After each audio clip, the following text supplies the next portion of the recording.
You are juggling work and kids and household as well as a bunch of other stuff, and you want to make sure that each of them gets the time they deserve.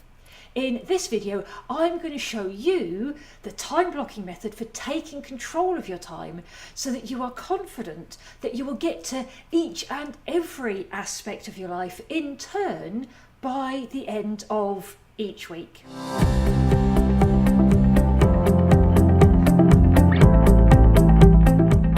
I'm Natalie Mayer, productivity coach at All in Good Time, and if you are new to this channel, I'm really glad you're here, and I would love it if you hit subscribe so that you don't miss any of the weekly content I put out to help you increase your productivity by getting more done more easily in less time as you juggle work, family and home, as well as finding time for yourself. You are doing your best to squeeze as much into each week as possible, but there are some features of your life that just seem to dominate your time and energy and squeeze out the other aspects of your life week after week. These things end up languishing on your tomorrow or soon list and never actually getting a little love and attention from you. You're left feeling out of whack, overwhelmed and off balance. You're disappointed every time you don't get to those things that keep rolling forward to the next week.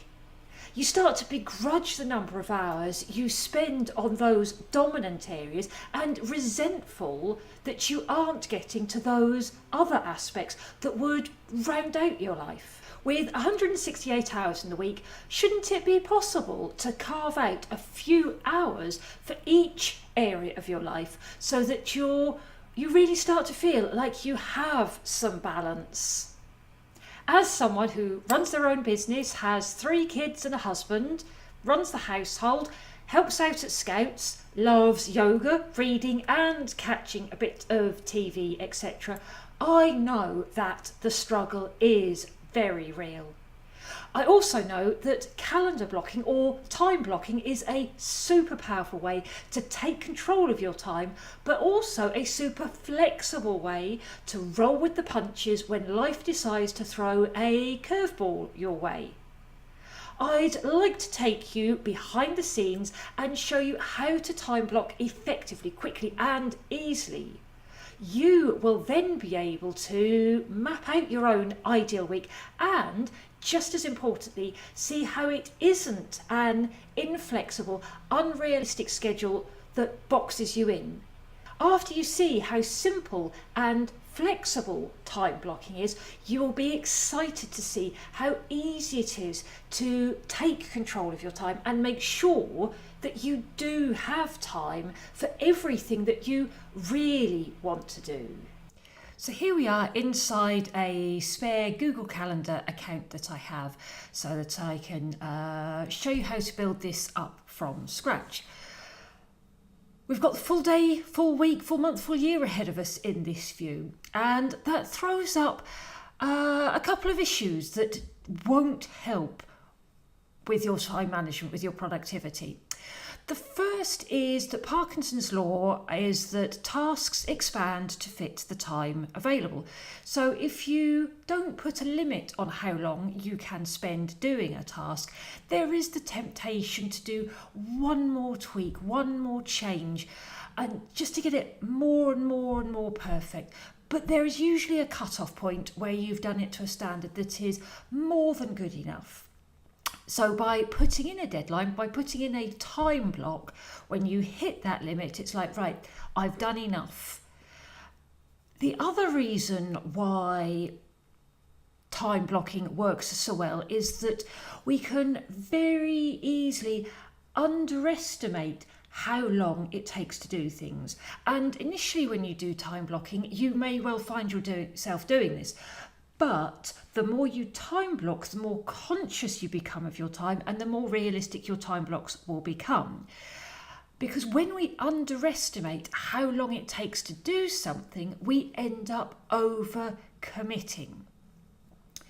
And part of the reason we overcommit is that we tend to overlook some of the have to do things in our day, the regular things, we almost dismiss them and try blocking all 16 waking hours of the day to active tasks. So I'm going to show you how to avoid all of those pitfalls with time management through the use of time blocking. So the first thing I'm going to do is I'm going to create several sub-calendars. Yeah, I'm using Google Calendar. Other calendar systems obviously are available, but lots of people use Google Calendars. It's free and it integrates with so many other things. So trust me as to why we need to create some calendars, and then I'll show you why that's the case. So I'm going to put in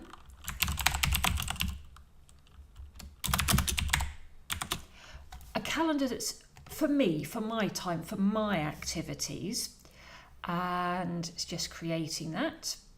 And when that's done, I'm going to create another one called work, and that's, for me, that is fixed appointments at work.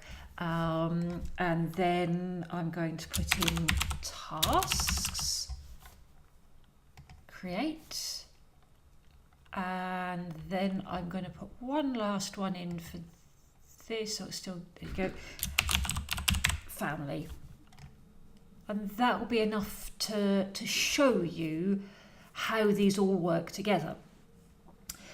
Because with most of us, we're trying to get that work-life balance, but it's very easy for it to all blur together. By creating different calendars, so they will all show up on the one space, but we can switch them on and off so that we can see any of them in isolation, and we can also build them up in any pattern that we like. So the first thing to put into your time blocks are things that absolutely have to be done, that you don't have any choice about them being done, or I want to say you don't have a choice about when they're going to be done. Some of these you will have a choice about when they're going to be done, but they do have to be done, and making that decision as to when they're going to be done is best done now. So a wake up time, very often we say we're going to wake up at a particular time, but if we don't have a sense of, if we don't get up at that time, what the follow-on impact will be for the rest of the day, when our alarm goes off, there can be the temptation to hit the snooze button.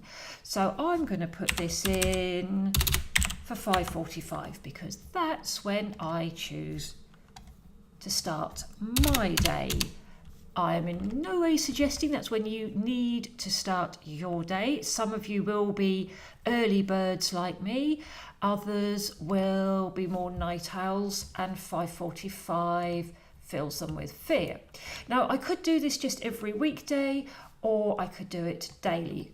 Personally, I choose to do it absolutely 7 days a week because where I'm an early bird, getting up early at the weekends and having extra time to myself before the family get up is a bonus, not a punishment. Then for me, my yoga is non-negotiable, and if I just put that in till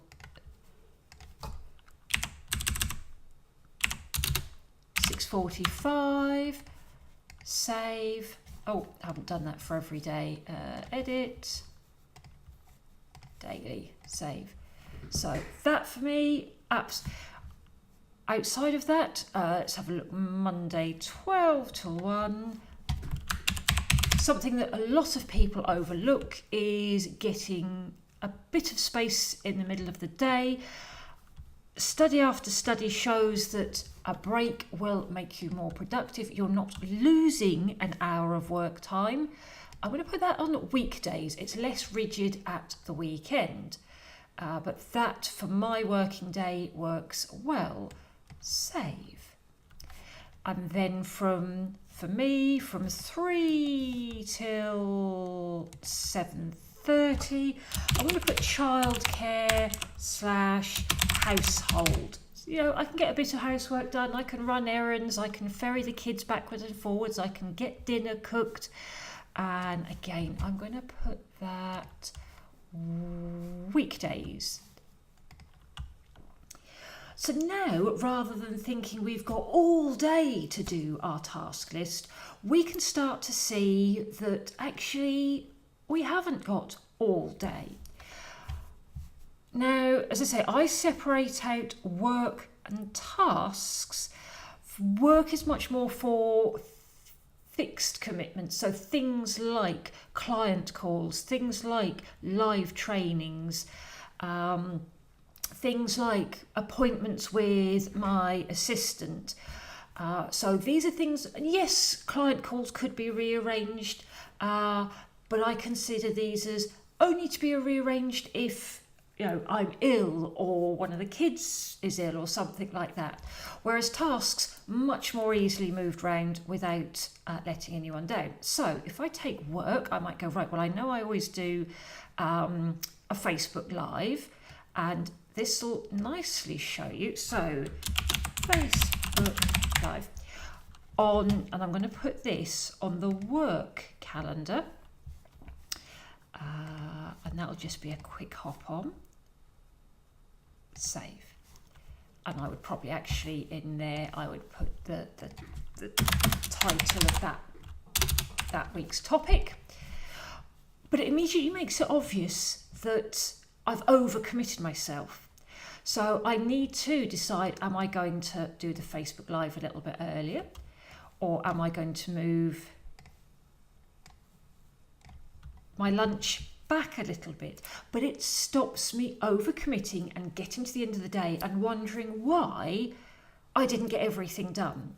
So there, it's like I know that by having my lunch afterwards, I still get my lunch, but I haven't got spinach in my teeth or something by doing it beforehand. You can, of course, over here change the colours. So I might have a nice purple for work. And then it might be that, okay, I've got a live training in the evening, so it might be one of my membership lives. Again, allocate it to work. Okay, here I might have a catch up. Oh, not there. Oh, call with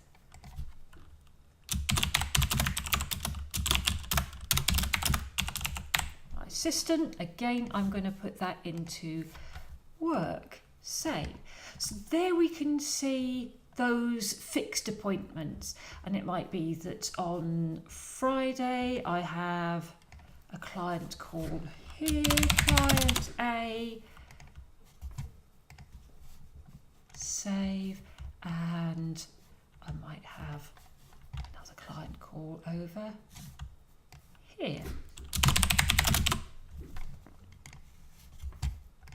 You could, of course, depends on what your calendar or your workload looks like. If you have a lot of client calls, you might have a separate calendar for client calls so that you can switch them on and off and see them very, very specifically. Then we can start thinking about how we're going to fill the more flexible elements of your week.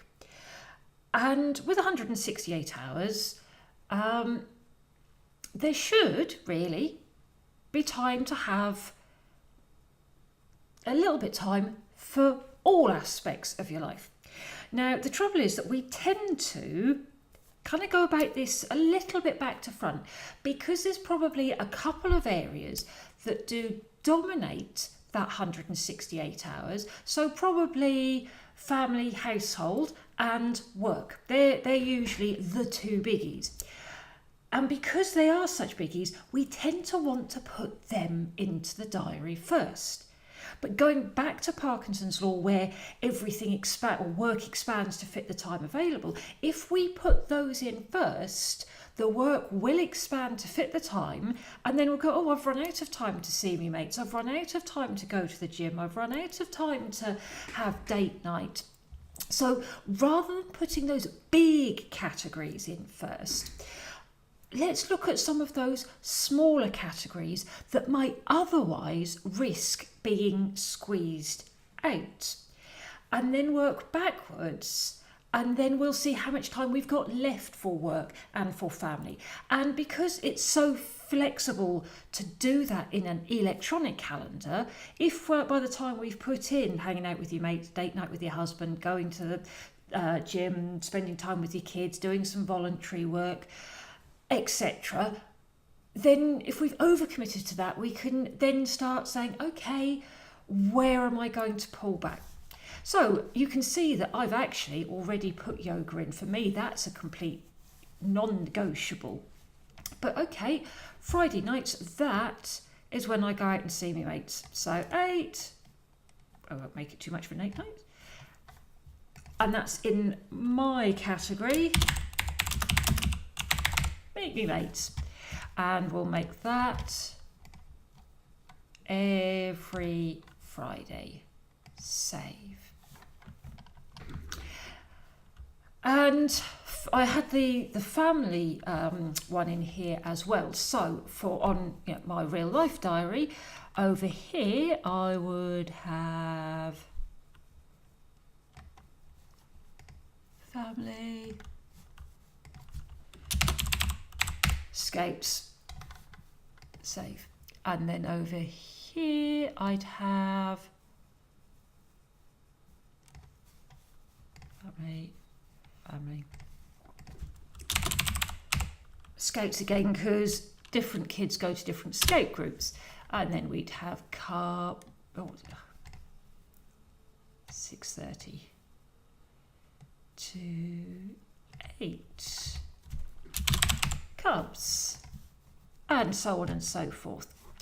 But by having these, it's like I can turn that off. So if I want to plan things for the evening, it might be that because my husband is home from about 7-ish, although these activities are happening, I can still plan. So here I've got the membership live smack bang in the middle. So I've kind of covered, hedged my bets a little bit there, so that if I needed to do drop off and pick up, I can. But I'm probably working on the basis that I won't. And I can tell my partner, or by sharing this calendar. So in here, I could add my husband to that. I can add all 3 kids to that, so that they all know who needs to be where for what.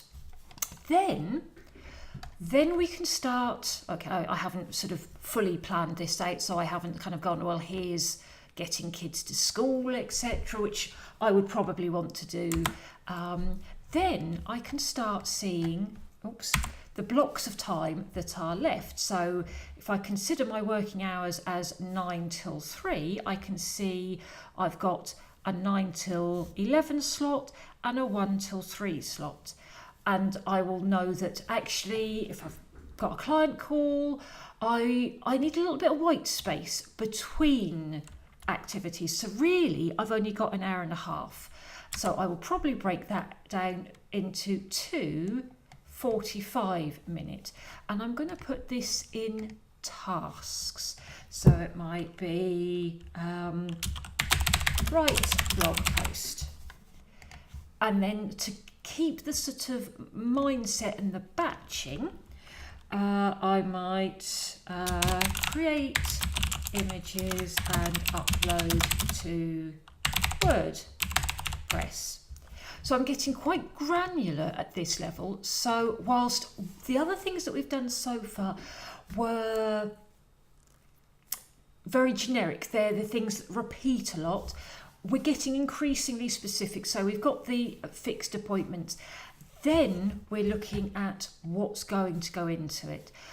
And I've left little bits of white space. I know that after 45 minutes of writing, a little break will do me good. I can go to the bathroom, I can get a fresh glass of water, I can go and tidy up the breakfast stuff. So those little tasks I don't let dominate my day, but by having little gaps between them, between activities, I know that I will find time for those little tasks, and I'll just have a running list of little tasks to be done that day. And when I get to these gaps, I'll look at them and work my way down. So in the afternoon, again, I might go, okay, I might want to record YouTube videos, and I want to do that in one nice big batch once I've got the lighting, the camera, etc. set up, all that in one go. And obviously you can just keep repeating that process, but what you can see from, so here I'm just going to fill that in, child care / school run,